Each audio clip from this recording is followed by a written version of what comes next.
For today's phonics assignment, you are going to be looking at the words over on the far right-hand side of your PowerPoint. You're going to write each of these words on a separate sheet of paper. So I took the first word, express, and I wrote it down on a sheet of paper. Then you are going to read the word and clap the syllables. So for the word express, express, those are the two syllable parts. Then I will break the word into its syllables.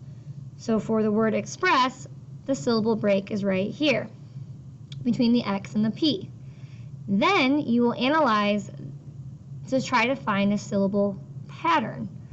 So for the word express, we have a consonant here before this syllable break, and then we have a consonant here. So the pattern is consonant, break, consonant, consonant.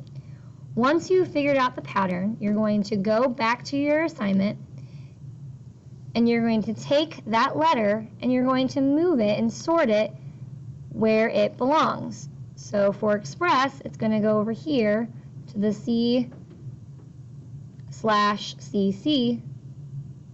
area.